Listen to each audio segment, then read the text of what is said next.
All right, ladies and gentlemen, it's your favorite dark sorcerer here. Today, I'd like to discuss totems and how to charge them. And most importantly, the methods that can be employed. Now, there are numerous ways to do this. You can do it in your hands if you have those currents available to you. Okay, let's say, for example, you've learned to manipulate the currents within you and outside of you. Okay. For an example, let's say, for an example, you want to do it in your hand, like say a moonstone or that of a amulet or talisman. You could put it in your hand and focus all your chi, your ka, the soul itself into that totem, that magical amulet or talisman. Okay. But it doesn't just befall an amulet or a ring. It doesn't apply just to a talisman. It could be any item that you connect with that you're going to be charging as a totem. Okay. Now, what is a totem and how is it different from a amulet and a talisman? Okay. A talisman is an image of what you're doing, okay, and what you represent. Now, an amulet is worn for protection, okay? The Arabic term hamala, okay, for an example, means to carry, all right? The amuletum is to protect, okay? The protection amulet is worn not only to protect you, but also your ritual space, okay, from being taken over by hostile magicians or the psychic vampirism of the world. All right. The talisman, on the other hand, is an image of protection. It could be placed on the walls. It could be utilized around your altar room, your sacred space, the inner and outer sanctum. This is what you really do to protect your home, your sanctuary, and your sacred space, your altar room. Okay? It's not just about blessing them and consecrating them every so often, like say every 2 to 3 months. Okay? Personally, if you're using herbalism, I would recommend anywhere between 2 to 3 months just to recharge them. And the reason for that is because over time, that power that you give them, that you've charged them with, will start to deteriorate. Okay. And then it's just a matter of recharging and then replacing them. Okay. Now, a totem, on the other hand, is a power source. It is something that you can either, if it's small enough, you can carry on your person. Or if it's big and bulky, like say, oh, I don't know. Let's just throw a couple examples out here. Like, say, for an example, a human skull, ceramic skull for that matter, or say, for an example, the Baphomet statue, something that you pray to and apply your energy and chi to towards. Okay, that is a magical totem. You are building up power behind that, and when you do invocations and evocations, any form of magic or sorcery, it is going through and being channeled through this magical device known as a totem. Now, you can make a totem from scratch if you're good with alchemy or pottery. Okay, think of the Nagunga. Okay, the spirit house or the spirit box. If you're into Palomayumbi or that of necromancy. Okay, if you're into demonolatry, you can always utilize a sigil, a permanent sigil. Okay, maybe a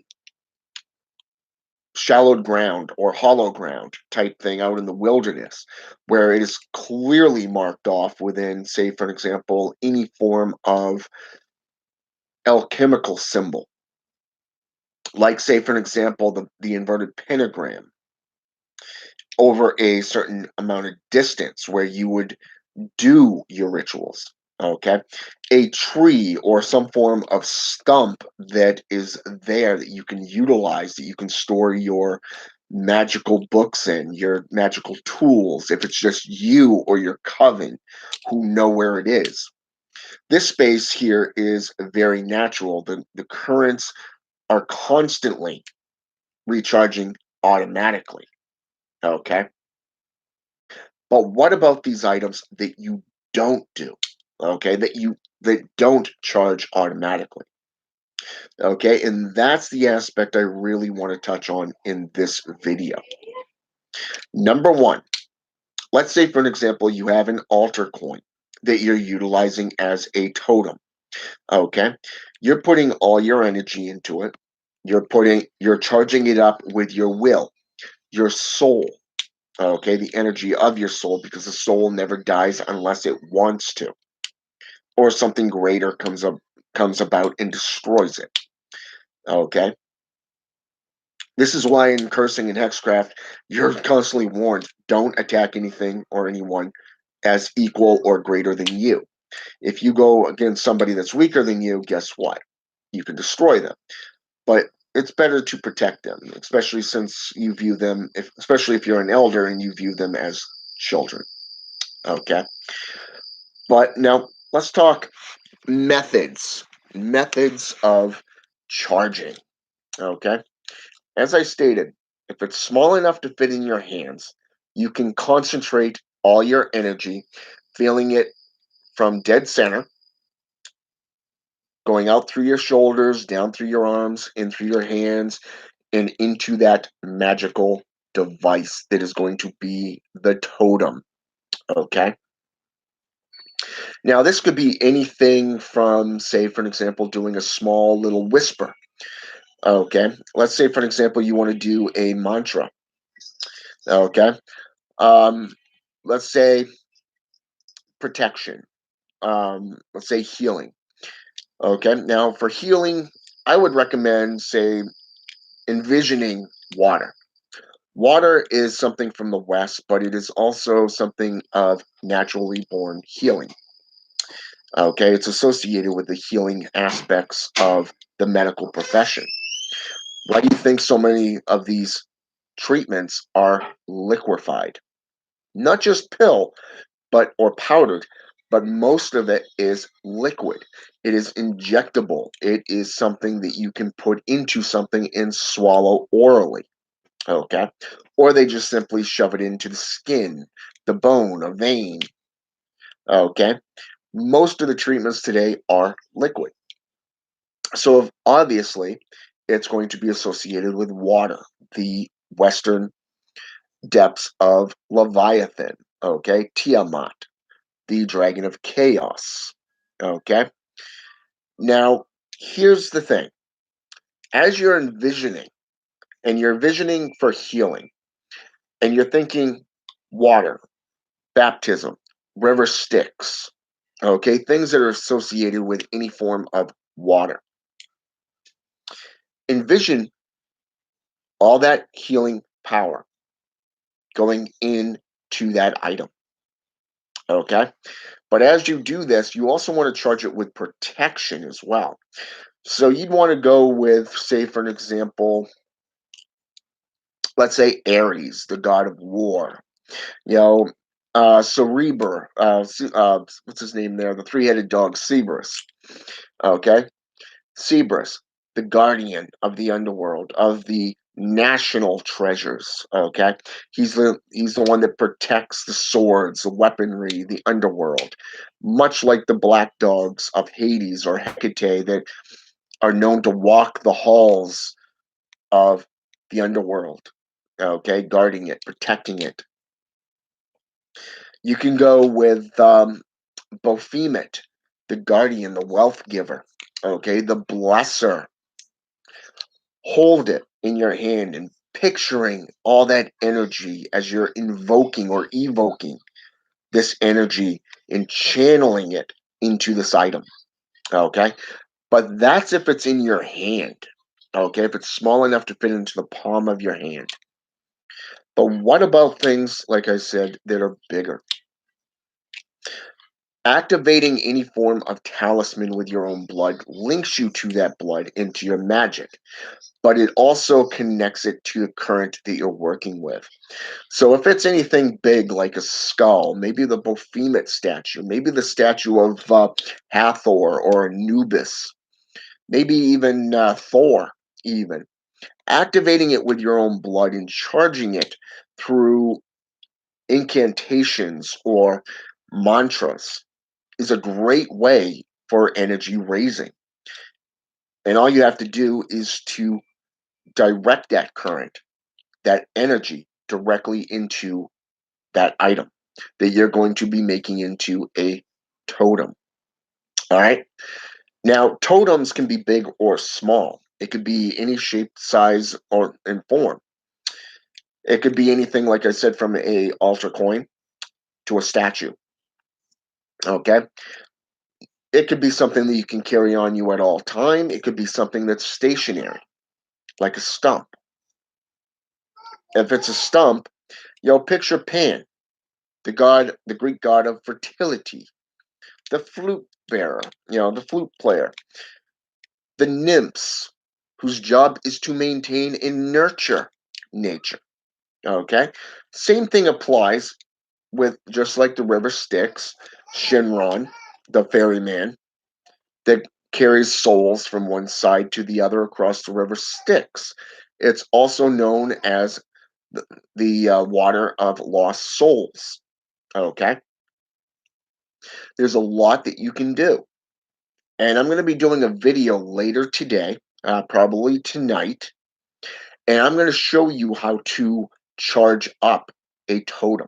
I'm going to show you how to charge up a talisman. Okay? Now, as for your home, if that is something that needs you want to keep protected, it's your safe place, your sanctuary.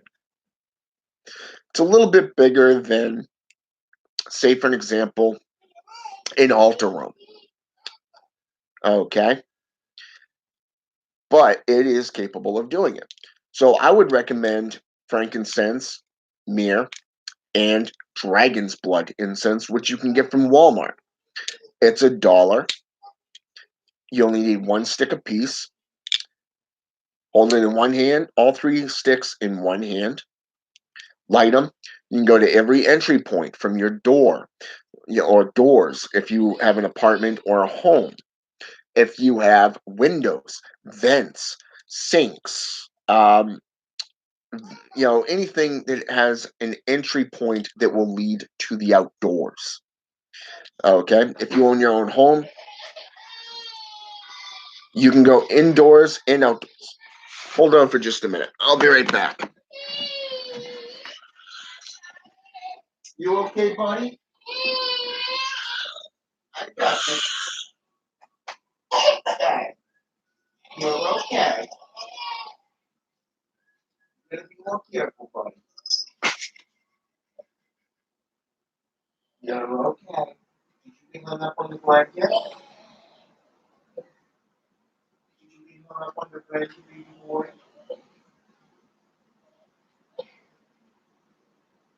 Yeah. You gotta be careful, okay? You gotta be careful. Yeah. You go, buddy.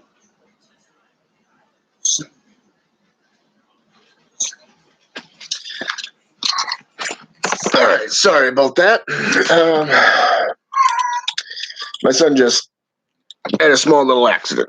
Nothing too major. But anyways, as I was saying, you go around to any um, entry point into your home. You can do this inside and outside if you own your own home. You can do an inverted pentagram, a pentagram, a regular pentagram, say the Wiccan and pagan aspect. You can do it from, say, for an example, the darker aspects as the inverted pentagram, with the two horns being thrusted up in defiance. Okay? And Mama's in the bathroom. You can literally do an incantation in any language. You can do it with runes, even. Okay? And really get your home protected. Now, one of the best things you can do, especially if you're a Satanist, is utilize Satan and Lucifer. Okay? So, obviously, speaking in, say, Latin, cuneiform Latin is always good. Maybe even Greek, like say in nomine dinostri satanae luciferi excelsi. Okay, and you could do this as many times as you want. Go into a whole chain of things like in nomine dinostri satanae luciferi excelsi, in domus de ordem et ausium, in nomine spiritus mundi est satanae. Okay, and just go right into it and just envision that seal, that warding that can go up. Okay, seals, wardings, um, things that are made for protection is very good. Okay, especially if you're utilizing stones or like say crystals, like let's say for example the moon stone or the quartz crystal. The quartz crystal is something that is used for absolute power. Okay, and it's used to build up that current. Okay, and when put on all four corners of north, east, west, and south, put up a protective barrier. Okay. Um, like I said, with the incense, you can do any kind of symbol that you want as a warding. It could be a drawing, it could be talismans, it could be anything that you really desire among your own religion or philosophical practice as a protective means. But you do want to make sure that you get every entry point from vents to windows to doors. Okay. If it's a home, like a house, indoors and outside, indoors and outside. If it's just an apartment, you can do the door, the vents, and the windows. Now, if you're on an upper floor, don't worry about it. Just do the inside. Okay. You'll have to do those ones more often, like say a month and a half area at a time. But the rest of it is basically there. All right. And as I said, later today, I'm going to be doing a video literally going to show you how to do and put up a warding for yourselves. Okay. You don't have to do the one that I do. You can do something that is more fitting to you. There is nothing wrong with it. All right. So, with that said, I'm going to end this video where it is because seeing is believing, and I want you to be able to see it firsthand. All right. So this is more of a heads up of what is to come. All right. Have a good one. And until next time, have a good day.